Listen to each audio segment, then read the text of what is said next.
Hello everyone and welcome to my channel. I'm Katie and I thought I would continue my little sideline journey of working with oil pastels. At the start of the year I had a bit of an art haul, and included in that were some Daleroni and some Faber-Castell oil pastels. I managed to pick up a few other earthy colours from my local art shop, which is now sadly closed, and I thought I would work a little bit more with it. If you like these kinds of videos where I'm just casually exploring materials that I already have, or maybe trying some new ones, don't forget to hit subscribe and make sure you don't miss out on any future videos like this. Anyway, let's talk about the picture. So I have used a toned pastel paper, and the reason being it's always good in my opinion to have a mid-tone down, and then you're kind of working smarter, not harder, I guess. I tend to like to make the image rise out of that mid-tone and then add those highlights and shadows in as we go along. I also find it more beneficial to use a toned paper rather than a white paper, because even though I do blend out as much as I can, they're going to have those colours of the paper coming through. So for me personally, I try and match it up and hope for the best, really. I've also decided to use the Zest It blending fluid. I think I've featured that before on here. It's used for coloured pencils, but it also works pretty well with oil pastels too. And considering the background on this, I wanted to be black. Yeah, there's a contrast. Considering I wanted a mid-tone paper, I'm kind of filling it all in. However, it did a really nice job of smoothing everything out, so I didn't have quite as much of the paper showing through, and I quite liked the texture it added there. Now, I'll be honest, I did actually film this quite a few months back and just never got round to adding the voice to it, and I'll be even more honester, I haven't really touched them since because I've kind of fallen back in love with coloured pencils. But don't worry, I do intend to keep exploring this medium, but in the meantime, whilst I'm enjoying dry mediums, I guess it kind of falls into the same principles and learning experience, which of course I am happy to share with you guys. So I'll go into a bit more depth on how I construct this. I just begin with by adding all of those base colours down. I'm not paying too much attention to detail, I literally just want to get those shadows and highlights in there and then work on top of that. I also find it a little bit helpful as well because, I mean, oil pastels are pretty chunky and I find it quite hard to get those details in there. So as I'm going along adding all of these tonal variations in there, it kind of creates some edges around the tip of the crayon, and that makes it a little bit easier for adding detail in there too. I kind of quite like it at this stage too. It kind of looks a bit wild and a bit wacky, and obviously it's going to all be smoothed out and worked in some more, but I kind of like how abstract it looks, and I can see why this is a popular medium for doing a lot of abstract based art. Looking back, I do have a bit of a love-hate relationship with this medium though. I do find it messy, I don't like the texture of it on my fingers, which is why I'm using a Q-tip with the Zest It to blend it out. Obviously I'm not going to dip my finger in the Zest It or use a brush because I think that might melt the bristles, I guess, especially on a synthetic one. But when it comes to it, I still end up with it on my fingers and I don't like it. It's a sensory issue, but I do enjoy the effects and the vibrancy from this material.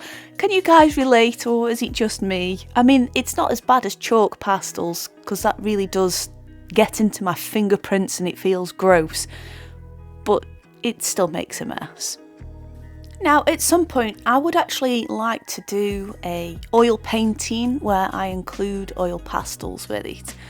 Sadly, I don't have my external studio space anymore, and I mostly work from home now, so this is going to have to be something I do in the garage because the fumes from oil paint and the terps that I'll be using, that's not good for anyone. It's not good for me, it's not good for my husband, and it's definitely not going to be good for my dog. So it's something I've got on a list to do in the future, but it's going to be a long time until I do that. However, I have had experience using oil paints and oil pastels together. I did a group project many years ago where we all did this action painting. It was literally a big sheet of Fabriano cartridge paper stapled to a wall, and we kind of just all attacked it with different mediums, and I kind of went for oil paint and oil pastels, as well as throwing the occasional handful of mica powder at it. It was quite an experience actually, and at the end of it, it looked like a cityscape. It was very weird, but it was nice to try these two mediums together, and whilst I was doing that, I kind of discovered they worked quite well. I'm now at a stage where it's time to start adding some of those finer details in there, and I do put a napkin down so what I did in the background doesn't quite transfer back onto my hands. Perhaps using greaseproof paper or a sheet of tracing paper might have been more sensible, because it does slightly lift the oil pastel away when you remove that napkin, but it's not the end of the world, and just go over it again.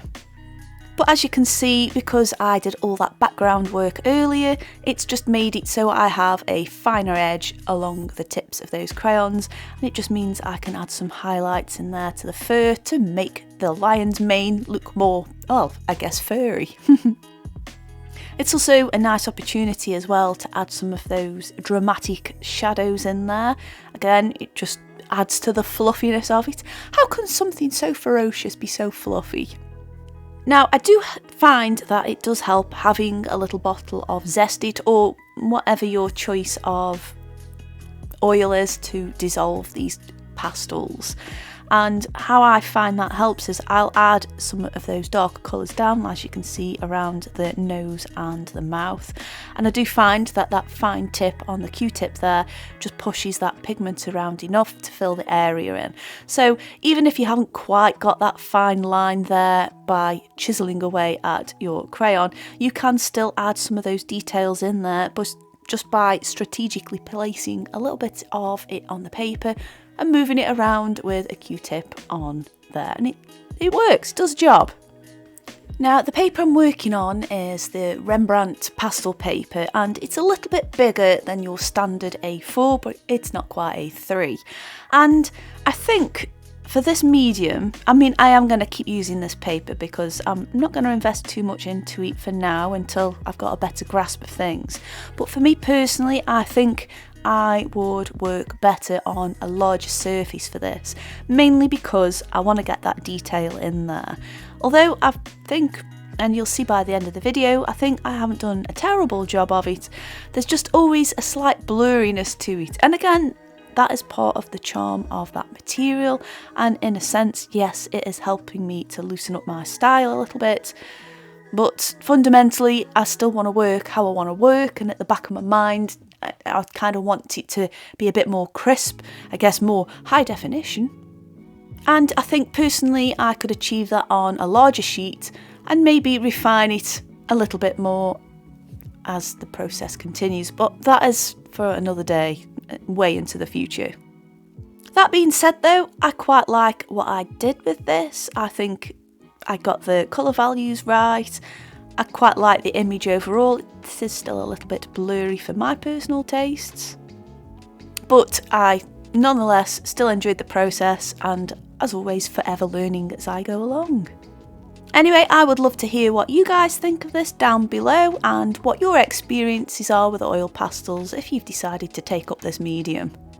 And of course, I'm open to suggestions for a topic for another oil pastel picture. Just want to say a massive thank you for watching. There should be some more videos on the screen that I think you're going to enjoy. And of course, if you haven't already, please hit that subscribe button, give us a like, and I will see you lovely lot soon. Bye!